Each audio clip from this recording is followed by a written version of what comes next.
Well, good morning. We want to thank everyone who has signed on so far to this webinar for joining us. My name is JC Capps, and I have here with me Nicole Smith. Nicole specializes in ADA website accessibility cases, and she's going to talk a little bit about her experience with the cases. Going to talk a little bit also about what's going on here in South Florida. We're in Miami. Our firm is across the state of Florida. I'll tell you just a little bit about that. Our firm name is Rumberger, Kirk & Caldwell. We are a long-time litigation firm.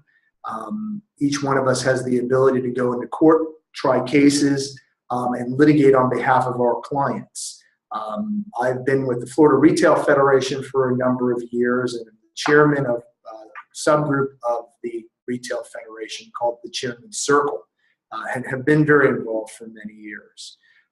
Sticking with the subject of the Retail Federation for 2 seconds, I do want to, say thank you for being ahead on this issue, to the Federation for giving us the opportunity to talk to everyone and educate about this, but also bringing these issues back to members because it is a hot issue, it is an area of concern, and it is one of many that the Florida Retail Federation is focused in on and educating membership about. So we want to say thank you for that. In particular, thank you to Samantha Paget for staying on top of this issue and organizing it. She's a great resource to retail and a great resource on what's developing here in the state legally when it comes to retailers. A little bit about our format before we start today. Our format is going to be a little bit different than maybe you've seen before, which is a webinar where someone is just speaking. We've tried to merge various elements here, and I guess you'll be able to let us know whether we did that successfully. Number one is we have a presentation. Number two is we're going to proceed in a question and answer format. We're hoping that's a little more engaging for everyone that's having watched this. And number three, we want to be able to have audience participation, which is a little bit rough if you've ever participated in a webinar. So we've created an email address, and that email address is going to come into me, and I will be able to ask any questions that you have in, I guess, real time to Nicole. So I'll be keeping an eye on that. So if you see me moving around a little bit and fidgeting, it is because I'm trying to get a look at any questions so that I can be ready to ask them to Nicole. So with that description and kind of the rules of the road laid out for everybody, we hope this is helpful to you, and we're going to get going, and we're going to start with a question. So Nicole, just starting off with, why is the issue of website accessibility important for retailers, generally speaking? Well, it's a hot topic right now in Florida and across the nation. In fact, almost 100 ADA website lawsuits have been filed in the Southern District just since 2015. So Florida, JC, is really becoming a battleground state for this type of litigation. Historically, in the last few years, the litigation had been centered in Pennsylvania, New York, and California. But as of this year, I think we are now running number 2 in terms of the lawsuits that are being filed. The lawsuits, at least in the Southern District, which is where they're centered, we expect that they're going to spread throughout the state. And I know we might have some folks in Georgia as well, so I think that they are coming to you soon as well. The lawsuits primarily are being filed by one plaintiff's firm, the law office of Scott Dinnan. Mr. Dinnan is filing suits on behalf of 2 individuals, Juan Carlos Gil and Andres Gomez. The lawsuits claim that these plaintiffs are legally blind and that they are unable to access the defendant's websites. And now that may be confusing for some folks, so just to give you an idea of what that means, people with disabilities, for example, low vision, that are blind, they use assistive technology in order to see the websites that you and I can just go onto the computer and see. Okay, that makes sense. So there are screen readers. One is called JAWS, for example, and that screen reader needs to sync up with the website. Otherwise, the individual cannot see, and so the screen reader needs to sync up so that it can read the text that is on the website for the person to be able to use it. So let me ask you a quick question just to stop you about a screen reader. So for someone who's not familiar with what that means, just to draw the picture for people that are listening to this webinar, how does a screen reader work?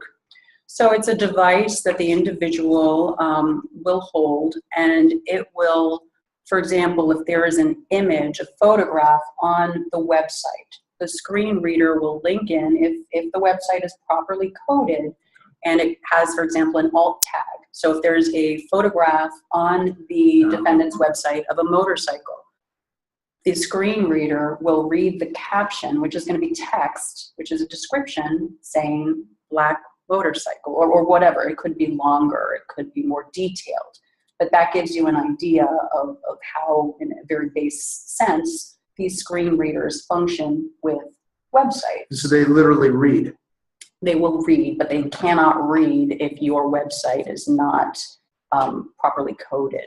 So the reason that we're focusing today on this audience is because of you have been the historic target of these lawsuits. In fact, retailers have been made up 63% of the defendants in these ADA websites, and you can understand why, and we'll talk a little bit more about it as we go through it today.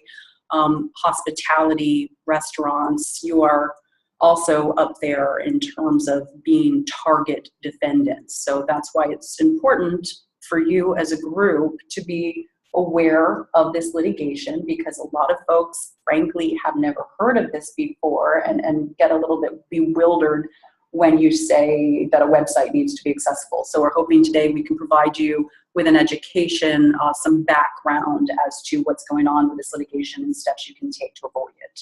And that makes sense. And the graph that you have up right now makes perfect sense to me, because when you think about retailers, they're going to have heavily accessed, often what I think I might call robust websites, a lot of presence, often a lot of different components to the page.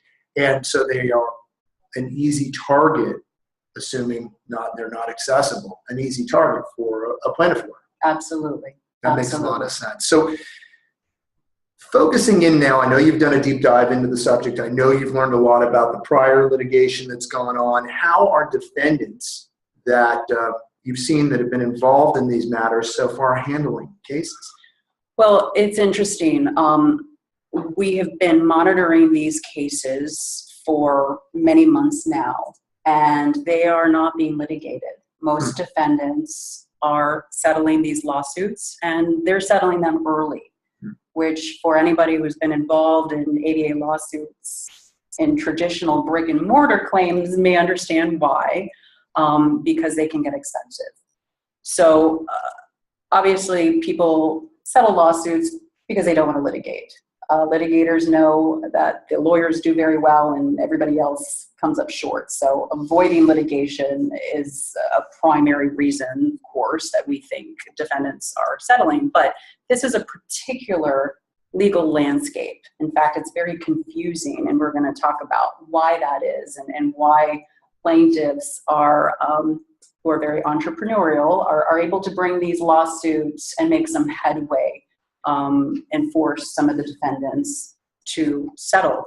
Another issue we're going to talk about today is the fact that DOJ, the Department of Justice, has not issued regulations yet on the subject. So again, you have a confusing legal landscape compounded by the fact that there are not regulations on the books.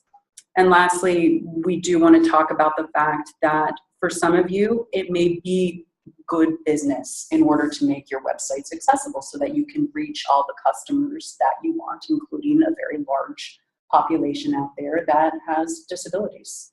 Well, so you've touched on a lot of issues, and I think it's a great roadmap for what's to come. And let's start with an easy one, or what would seem to be an easy one, which is the specific ADA provisions that apply to websites. I mean, they must be out there, they must be obvious, or not.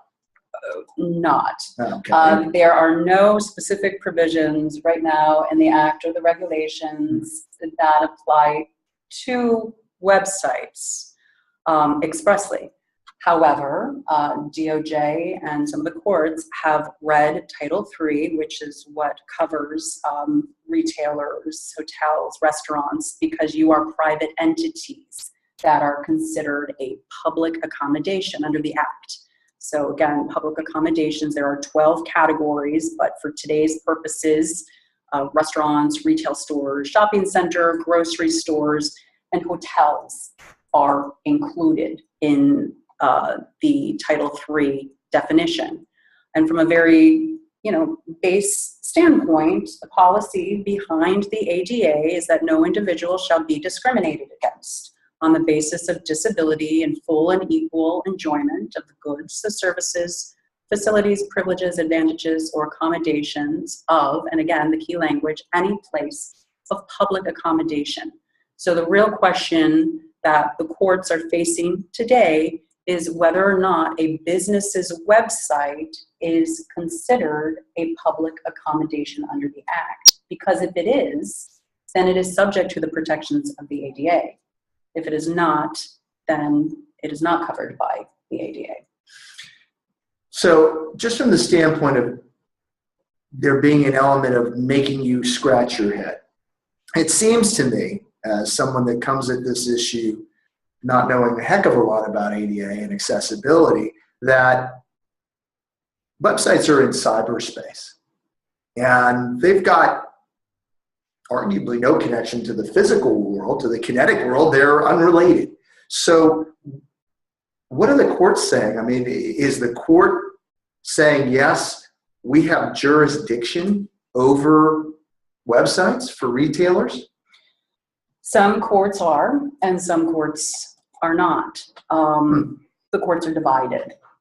And the 3rd, the 6th, the 9th, and the 11th circuits, the 11th being pertinent to us sitting here today because that includes Florida and Georgia and Alabama, that circuit holds that in order to be subject to the ADA, a website must have a sufficient nexus to the services of the actual brick and mortar location. What does that mean, nexus? So think of a nexus as a connection. There has to be some sort of connection to the services that are offered through the website and then the services that are at the actual store. So for example, if a website is selling a good or advertising a jacket, let's say, on its website, and that jacket can then be purchased either through the website or at the physical brick and mortar location, courts have said that that's going to be enough of a nexus, a connection between the website and the actual brick and mortar location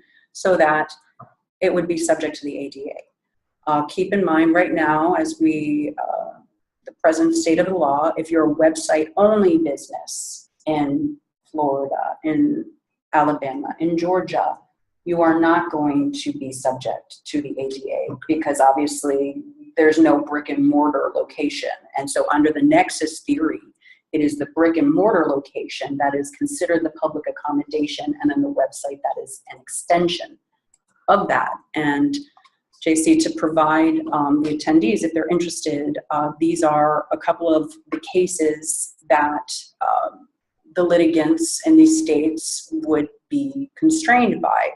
The Rendon case, for example, is the 11th Circuit case where, if you remember a few years back, the game show, Who Wants to Be a Millionaire? Who could forget it? Yes, yeah. It was popular for a while, but had its day. So apparently the way that you qualified to be on the show was through this fast finger dialing, so that like the old radio show, 10th caller. Yes, so you had to be a quick dialer and you could maybe then get into the actual game show, into the TV studio. So an individual and a nonprofit organization who represented other individuals who suffered from upper body mobility impairments said, well, we're being discriminated against because we can't dial as quickly as the next person. So we should be able, still to get into this game show through some other method that doesn't discriminate against us. And so in that case, the 11th Circuit said that the plaintiffs indeed stated a claim under Title III because they demonstrated what we just talked about, this nexus between the challenged service and the premises of the public accommodation. And the 11th Circuit looked at the TV studio there and said that was the public accommodation. That was where, the equivalent of the brick and mortar location. Now, interestingly enough, later that year in Access Now versus Southwest Airlines, some of you might remember Southwest was one of the first airlines to have a website. And so again, they were sued, saying that the plaintiff said that the airline's website was not accessible, that they could not purchase the tickets and perform other services through this website. The court there, the district court in the Southern District, disagreed with them. In that case, they said that the plaintiff did not establish that there was a nexus between the virtual ticket counter and the goods and services that they could access at the actual ticket counter. So, but as you can see, it can be a little bit confusing. And it's also confusing because if you are a business and you have a national presence, where you get sued is going to depend, on how you're going to handle the case and what kind of defenses you can raise. Because, for example, in the First, Second, and Seventh Circuits, they have held that places of public accommodation are not limited to physical structures and websites are subject to the ADA. So that's a much broader reading of the ADA, and the courts there have held that website-only businesses are subject to the ADA. So you don't require that extra nexus to show the brick and mortar location. So a lot of information and not a lot of consistency necessarily is what we're getting out of the courts. If you look at the national picture. So for me, someone who works in cyber law, I'm going to go and I'm going to start looking for regulations. I'm going to want something to give me a guide, something in writing, something that is really concrete that I can look at to say, okay, this is what I need to do. Here's the line, and here are the points I need to touch to get to the end zone. Of course, they have that here, right? When we have ADA cases, we've got a ready set of regs we can go to and decide what we need to do in order to accomplish compliance. One would hope. However, in this case, no, we do not. The regulations that are on the books really deal with the brick and mortar locations. And although DOJ has signaled that it interprets those regulations to include a business's websites, they have been delayed in issuing actual regulations. In fact, the Department of Justice has been working on this since 2010 when they issued a notice of proposed rulemaking for exactly what you're saying, to establish accessibility standards for websites of private accommodations.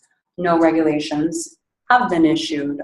In fact, just this year, back in May, DOJ issued a supplemental notice of proposed rulemaking that kind of put the brakes on some of this process. And as of now, DOJ is probably going to be implementing rules for public entities first. So that's under Title II of the ADA. So state and local governments, they're going to be provided their regulations first. We think the earliest we could see those would be 2017. And then we anticipate that the DOJ would use those rules for Title II for Title III, which is us, which are the private entities that are considered public accommodations. So somewhat surprisingly, DOJ, even though they haven't issued guidance on the subject, they're still bringing enforcement actions because they have interpreted the act so broadly that they have said it does encompass websites. So they haven't given us the specific rules, but they are still bringing enforcement actions against companies. So that is troubling. Just as we've seen with the private sector, we've seen with the enforcement actions, most companies are settling because it's not really worth fighting these tooth and nail because The courts are saying they will need to be accessible, these websites. And since DOJ has been signaling that regulations are forthcoming, most companies settle. For example, last year, Carnival entered into a settlement that all of its websites and mobile apps would comply with what's called Web Content Accessibility Guidelines. WCAG is what it's called in the industry. And you'll see that a lot. The private settlements, most of them are abiding by this standard. Most in the industry believe that this, based on what DOJ has signaled, is going to be the guidelines. It's still in question whether it's going to be level A, which is a lower standard of compliance, or AA. For our clients, we're recommending to just go ahead and set up. If you choose to not litigate and go the remediation path, it makes sense to just become compliant with the higher standard, because then you're going to be covered no matter what. Nonprofits have also entered into the game. They have entered into settlements with companies such as Target. So we're definitely seeing movement in the private sector to settle these cases and to become compliant. Okay. So now let's get down to kind of the focus of the presentation. We've gone through a little bit of history, what the picture looks like, and it's muddled. What are the tips out of the blocks that you would offer to businesses who are functioning in what you've laid out clearly as an uncertain legal environment? Right. Well, consult with your attorney. We, for example, will make ourselves available to any member of the FRF that has questions and wants to speak with us. We have been working on this issue for some time now, and we are defending several cases. So we're in a good position to assist. But to the extent you have an attorney that is knowledgeable, go to them and draw up a plan to minimize your liability and really talk about what you can afford and what sort of actions you want to take. Additionally, consider hiring a digital accessibility expert. And so what does that mean? It is basically, as in most cases, you or I don't know how to do coding. You or I don't know how to make these websites work properly. As much as we know about the legal theory, when it comes down to the nuts and bolts of designing a website, you are going to need a very proficient specialist in order to do that. So there are folks out there that specialize in this niche area. We've been working with some of them. So consider speaking to somebody like that. Lastly, this is sort of the minimum I suggest that one can do, is to speak with your own IT team and see what fixes you can do to your websites internally. There are some steps that you can take. And again, we don't profess to be IT experts, and most of you may think this sounds like Chinese, but I can go through it on a simple level. The first is what we talked about. If you have a photograph, an image on your website, if you don't have it connected to some sort of text, some sort of alt tag or a longer description tag, if somebody's trying to look at your website using one of these assistive technology devices, they're not going to be able to access that image, that information. So provide those descriptions. If you're going to post documents on your website, if you've got a PDF document, for example, it's the same thing. That is a barrier to the screen reader. They cannot read anything but the text-based format. So consider providing an alternative format on there. Now, web designers like to set up, I'm sure, the websites and work with their marketing teams to provide the most beautiful graphics and colors that they see fit for their brand. But if you disallow a user from changing those functions, meaning the way that they see the text and colors on their screen, that can cause people trouble. So it's an easy fix in order to allow the viewers, for example, maybe you have low vision and you want to make the text bigger and you want to look at it in white font with a black background because it's going to stand out better. That's something that you can work with your team to do. Keyboard accessibility is another very base one. Explain that. So imagine a mouse. You or I, who can use our hands, who don't have any issues with mobility, it's not a problem, and it's helpful for us to use the mouse. Absolutely. Somebody who, has trouble with their hands, somebody, let's say, who's a little older, who has trouble with their hands and their eyesight, and your website says click here, and it's a very, very small target that they can't quite click on. I mean, these are barriers that you're making your website to be less accessible. A keyboard can be set up in a way where there are some, particular clicks of the keys, and they can navigate your website in a way that's more user-friendly for them. Also, if somebody's hearing impaired, I'm sure you've heard of closed captioning on Absolutely. TV. Websites obviously can do the same thing. If you've got a video or some sort of audio that's going to play, you can tag it so that it has the captioning available. Okay. This next one's interesting. This next one's interesting. I'm trying to attract attention. I'm going to want right. flashing. Right. You're saying what? If there might be that individual that, again, has poor vision, maybe they're prone to seizure disorders, that the blinking and flashing, they're going to leave your website. So they're not going to be able to use it. And maybe that was a customer for you that just shut it off because they weren't needing to shut off the website. If they had the option to just stop that feature, then it would be more user-friendly for them. We want to also avoid pages that have timed responses. So you may have gone onto some government websites. I think the DMV used to have this where you have to fill out a form and you needed to fill it out within a certain amount of time, or when you buy tickets, for a concert, you have to act really fast. Otherwise, you're going to lose the tickets. That can be a problem. Not everybody is as quick as the next person, so try to avoid that. Now, this next one is interesting. If you're familiar with this subject that we're talking about today, you might have seen on the internet there are a lot of free web-based tools that you can access. Sure. And you can just type in your URL, and this automated tool will come in and take a look at your website and give you a report as to accessibility issues. So, and how many are out there? Are there just there's a lot. scads of these? There are Okay. a lot of them, and we can't speak for one over the other, but I can tell you there are some that are better than others, and what you need to really be aware of with these is like anything, they're a tool. You can put it in your toolkit, but just be aware that there's limitations. These automated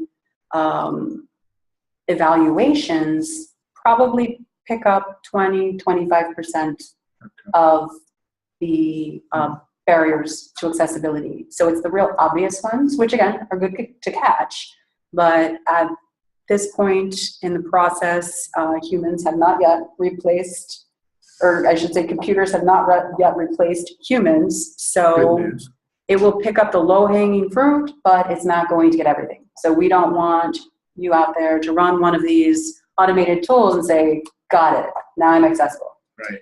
That's not the case. So you could, what you're saying is you could use some of these, test your website, see if it responds, I guess interacts and learns and points out some features or some fixes, but does that remedy or go a way towards limiting your liability in these cases? It's a starting point, and it could limit it somewhat, because if you get sued and you've already picked up on a particular issue through one of these automated tools and the complaint says, for example, there's no alt tags connected to the images on the website, and you say, yes, there are, I fixed that one. So that's great. But I can tell you that a human being, a plaintiff who's looking at your website with his or her screen reader, or who has some other impairment and is trying to access your website, they are going to find more barriers. And so they're still going to be able to pursue this. So it's an option out there, but really the complete fix would be to go with an expert in the field who has human beings who can really test the functional barriers to your website. Next is to train your staff. And I think that's an obvious one, but just make sure you have at least one person on board so that you can field calls. If somebody says, I'm having an issue, I'm trying to purchase this product and I can't put it in the cart, my reader is not able to navigate to the next screen, have somebody who has some intelligence about this and can talk to customers. Because again, these are businesses, so you want to be able to access as many customers as possible, right? And a lot of the settlements that we see with DOJ and with the private plaintiffs are requiring that you do this anyway. So if you do get sued, you're probably going to have somebody on your staff necessary to deal with these issues. And the last one here is an interesting one. And this is last on the list for a reason. Create an accessibility link or an accessibility statement.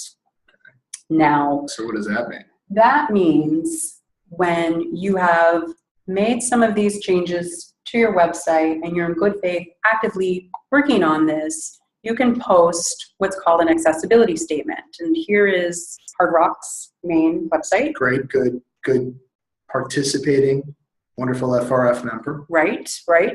So Hard Rock on their main page, if you take a look at the bottom here where you see terms of use, the normal legal disclosures, what businesses are doing are posting an accessibility link. And so this is sort of the notice to the world that you're working on these accessibility issues. So if you were to click on this accessibility link, you would see, for example, here, it was just posted earlier this year. And the page just says that Hard Rock is committed to facilitating the accessibility and usability of its website. It also mentions that standard that we talked about earlier, the WCAG 2.0 AA. They're going for the higher standard, which is recommended. And they're saying that you can contact us with questions. But most importantly, they're saying that this is a work in progress.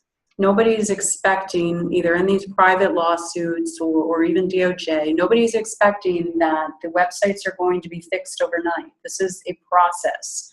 So here they say, we're working on this. If you have a concern, please contact us.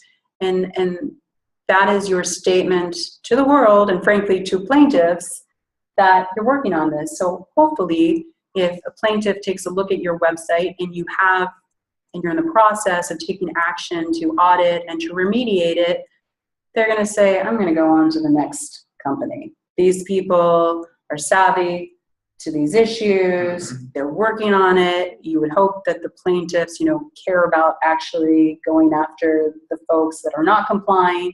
But clearly, Hard Rock and others that post these are complying.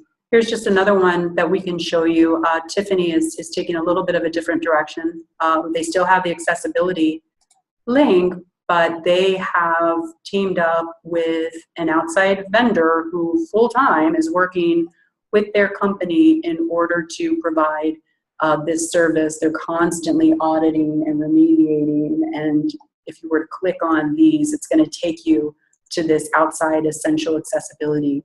So this is a little bit of going to greater lengths, I would say, than just trying to work with a vendor or do it in-house. They're actually teaming up with somebody from the outside. So that's another option too.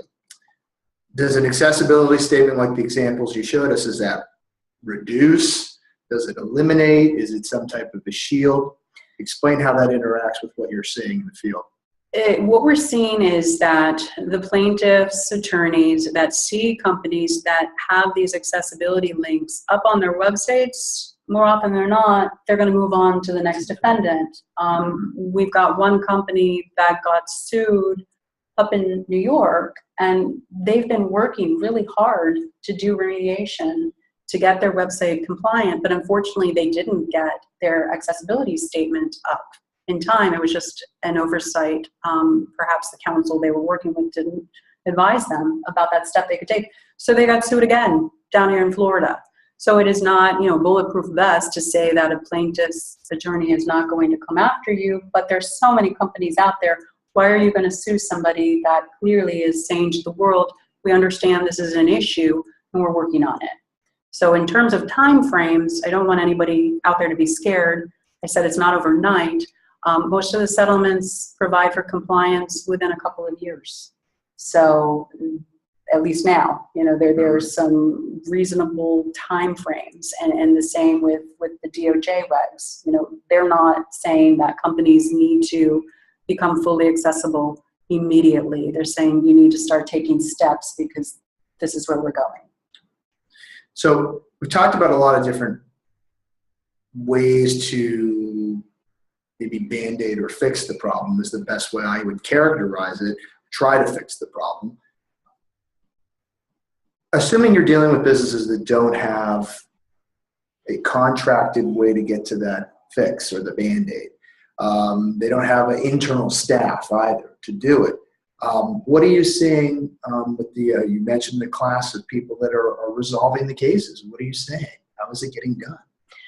Well, fortunately, right now, since it's in the early stages of litigation, we are seeing that most of the target defendants are the larger companies. So the mom and pops are not being sued. As you know, as litigation progresses and people start becoming compliant, they're going to start working their way down the food chain, and the smaller shops will start getting sued. But the good news is that's going to take time. So if you start working on a compliance plan today and try to have something in place within a couple of years, hopefully by the time that wave of litigation is coming, you're going to be in much better shape than the guy next door.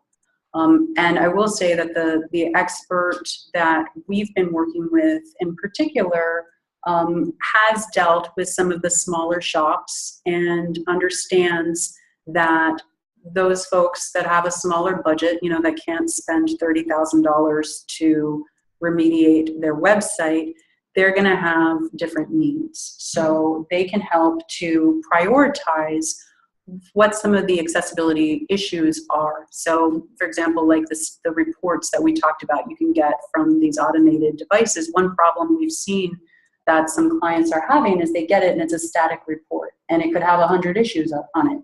So how do you know what to pick and choose, what to prioritize, what to go after first? So even though it might cost some money out of pocket to consult with one of these experts, it might be worth it just because in the long run, it could then save you money so that your efforts are not spread thin, and that you can focus on, start with the level A compliance, for example. Don't go straight to AA. If you're a smaller company, go with, some of the more base issues first, and then work your way up. And I will say for FRF members, the consultant that we have worked with has offered a 20% discount on their services because they're very heavily involved in this market, and because the retailers and the hotels, the restaurants are the ones primarily being sued, they're able to provide a discount since we've been working with them and since we explain that we're trying to provide the service to members. Okay. And this is a group that you've worked with, that you've vetted, that you've worked with on a number of cases. It's one of many out there. It's one of many, and we are by no means saying this is the only game in town. There are many digital experts out there. This is just the particular one that we have found to have a great level of expertise. In fact, many of their in-house engineers have impairments themselves so that they can use, for example, the readers, and they can test as human beings and say, I'm unable to access this part of the website. I am not able to see this, so we still need to fix this. So it's a much higher level of testing, and we anticipate that there's going to be a lot of folks that enter into this market that may not have the expertise.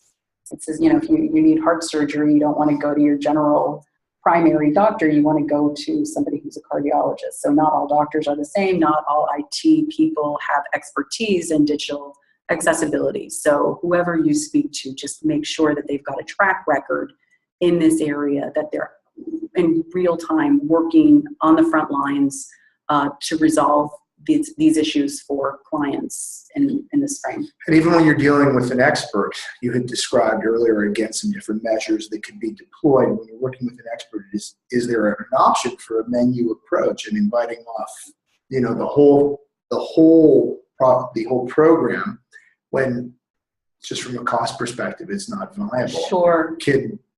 be a non-starter right out of the blocks. Sure. So how do you handle that? Do they Sure. work with that? They do. They do. From what we've seen, the expert that we've been working with, and we believe others would offer the same, that they're going to have to look at your budget and they're going to have to prioritize what the largest issues are for your website and start there. And then maybe next year move to something else, because frankly, even the large companies, they're not prepared for these lawsuits. And a lot of times they don't have money in their budget to take care of this because it's unexpected. So the purpose of today is to educate you so that it is not a surprise, so that you can prepare to the extent you can, and either avoid these type of lawsuits or to minimize your exposure if you do get sued. And from the standpoint of, we've talked a good bit about the law, and obviously that's why we're here. That's the information we're trying to pass along. But from the standpoint of just pure business, economic sense, as we're trying to be a trusted advisor to our clients, is there a business case that dovetails and ties into what we're talking about here? There is. Look, as a business, you're trying to sell your product. You want to reach as large of a market as possible.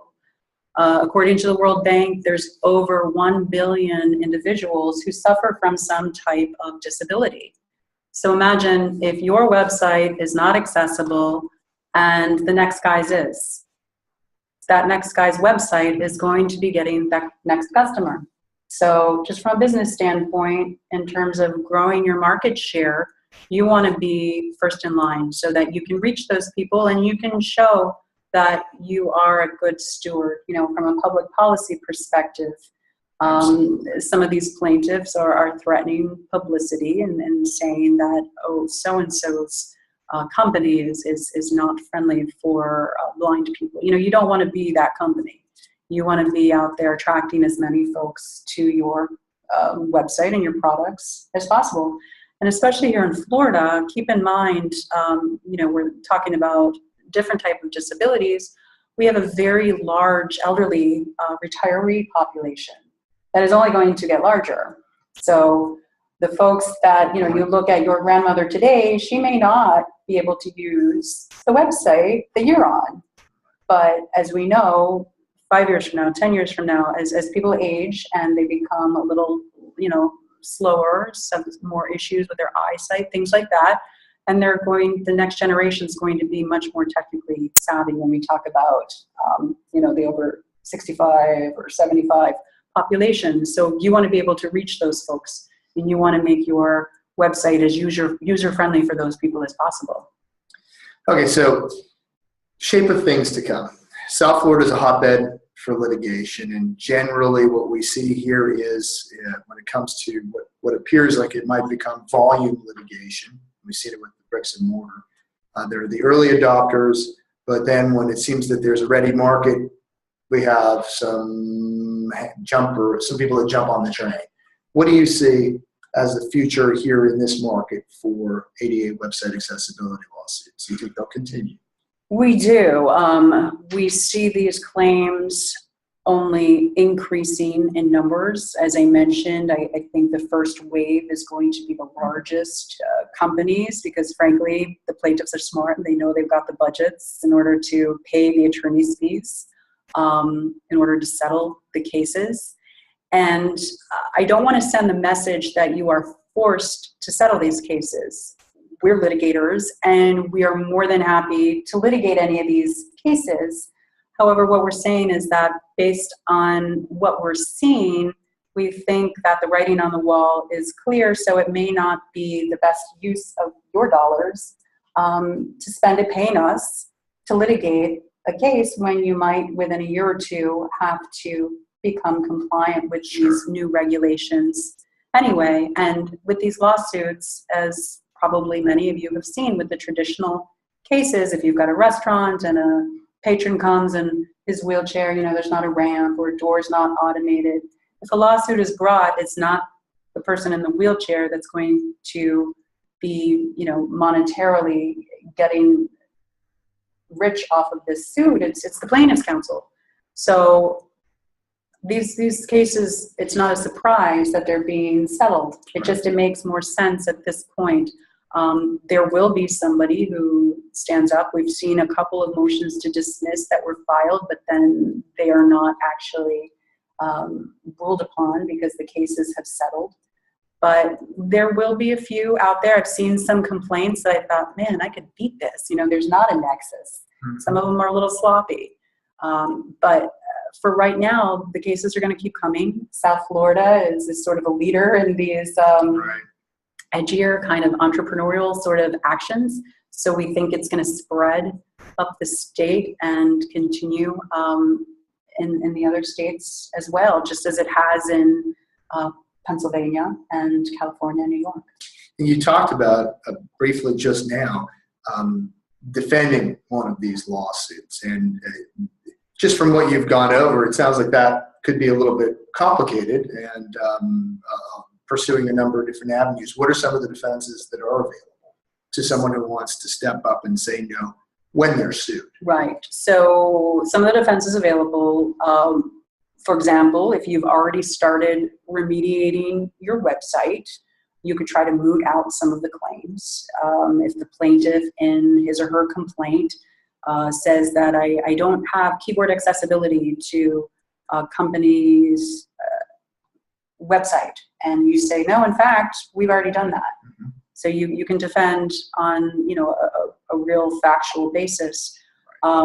There's also going to be some of the same defenses that exist in the traditional ADA cases, like the undue burden, for example. Again, it's a high standard, and the DOJ in its comment period right now it's now closed, but was looking for business to comment upon that, what the standard of undue burden would be. That was in the government context. So there's going to be the same sort of legal defenses, but for any of you who have been involved in traditional ADA litigation, you might plead those, but really your goal oftentimes is to get an expert out to look at your store and to make it right, because it's kind of a gotcha. If the issues exist, you need to fix them. And if you litigate and draw out the litigation, the lawyers are going to make their fees, but you're probably going to have to fix it anyway. So that's where we are. And certainly there's a business case for what you're talking about. Switching gears just a little bit, obviously the focus of this presentation is websites, and that's the litigation that we're seeing. But let's talk just a little bit in the time that we have left. There was a question about apps. Mobile apps, are you seeing any activity in that area? And what do you see if you look into the crystal ball there for litigation on those? So it's interesting. DOJ has required in its settlements, for example, the Carnival one that we spoke about earlier, that Carnival has to make not just its websites, but its mobile apps compliant as well. In the proposed rulemaking that DOJ has issued, this is another area that they were looking for comments on. And one of the question was whether the app should be included in these guidelines, and if so, should it be the WCAG standard or some other? So in looking in our crystal ball, we anticipate that the apps are indeed going to follow with the websites. So if you're going to go through the trouble of remediating and fixing your website, you might as well do it for the apps. However, from a budgetary standpoint, we think that the websites at this juncture in the legal landscape, the complaints are more focused on the websites than the apps. I think it's only a matter of time, though, before, at least down here, it's going to follow suit as it has in other places, and they're going to focus on the apps as well. So go ahead and focus on your website first, because that's the more sure thing. And if you can, it's probably going to be cheaper to get the apps remediated as well. But if you can't, you don't have the money to do it, you can leave that for later. Okay. And another question that we got in was a little bit off topic of this as well, but certainly related, which is from the standpoint of the employee. We've talked a lot about the external facing, the one that faces the consumer, the website. But what are the implications of this for internal facing websites or internal facing displays when it comes to employees? And that's an interesting question. It is. And so, okay, it's kind of beyond the purview of today, but just know that Title I of the ADA covers the employer-employee relationship. So what does that mean in the context of, websites? You could have potentially a lawsuit from, let's say, an applicant who has tried to go onto your website, and there's a form to fill out. And like we talked about before, what if it's a form that the screen reader can't pick up on? What if it has a timed response? What if it has issues where the person just cannot apply for the job because the potential employer's website is inaccessible? So that's an issue. Also for current employees, if you've got an intranet, like I know that we do, you need to make sure that they're able to access that as well, and that you provide reasonable accommodation. Otherwise, you could have some claims there. So we really haven't seen that yet. These are more theoretical, fortunately, at this point. I think that's just from a standpoint of a plaintiff's lawyer. When you look at, what's lower hanging fruit, it's going to be on the Title III, on the retail end, rather than on the employer end, because then if you represent the proposed, applicant, you're going to have to show that they really were applying for the job, they were qualified, et cetera. So, excuse me, the concept of employee technological discrimination, and we know that lawyers and plaintiff lawyers are not immune from this. Defense lawyers are fundamentally aware of this, related adopters and laid into technology. But you think, and we're not going to talk any further about it today, something to be mindful of, something to think about when you're working on your websites and when you're working on your outward facing. It isn't a bad idea to perhaps investigate your internal systems. Absolutely. I can tell you that we as lawyers have even had these conversations. What about our websites? Mm-hmm. If you've got a potential client who's trying to hire you and they're not able to access your website, could there be a claim against us? Law firms are considered public accommodations. So again, not the hotbed of litigation, and I'm sure some smart plaintiff's lawyer out there just for fun is going to bring one of those suits. But right now, you saw on the chart, it's really the retail and the hospitality industry that are the targeted defendants right now. Now let's, one more question that came in and then we'll wrap up. And we thank everybody for their time and for listening in. And the question is, you had talked earlier about the Department of Justice and enforcement actions, and you had talked about private causes of action brought by a plaintiff lawyer and an individual plaintiff.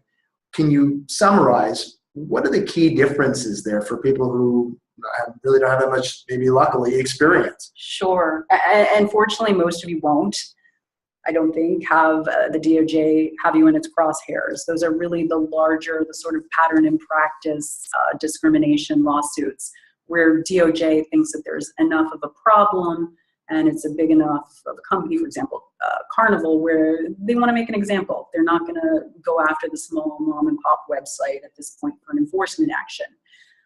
But with the enforcement action, there are monetary penalties. It's now up to $75,000 for the first violation, and thereafter it goes up to $150,000 if it's not resolved. So, typically we see these consent decrees where the Department of Justice makes the big announcement like they did with Carnival, so that they can say this is something that we're working on and this is what Carnival has agreed to do. And frankly, that's good policy from Carnival, because do you really want the publicity that you're fighting this tooth and nail and DOJ has had to go after you? Absolutely not. For DOJ, it's guidance. And for DOJ, it's guidance while they work out the technical issues that they have been for several years. If you're in a private lawsuit, you're probably going to have a confidential settlement where you can work out the terms, negotiate those, and again, have some time in order to actually remediate your sites. Fantastic. Well, I think that's a good summary and probably a good ending point for us today. Once again, thank you. If you have any additional questions, concerns, want to talk, please use our contact information, which I think you were going to put up on the screen just as a parting shot for us. We appreciate the time. We appreciate your attention. And want to thank again the Florida Retail Federation for making this presentation possible, sending out the invitations and creating the forum for us to do that. for so thoughtfully and carefully educating their members. Anything we can do to help in that regard, we are here. And again, thanks to Samantha Padgett for helping to coordinate this specific event. And should you have any follow-up questions, please use the email addresses. Feel free to use the questions@rumberger.com. That will also come to both of us as a follow-up. And we're always readily available by telephone. So from Miami, have a great rest of the day. Thank you.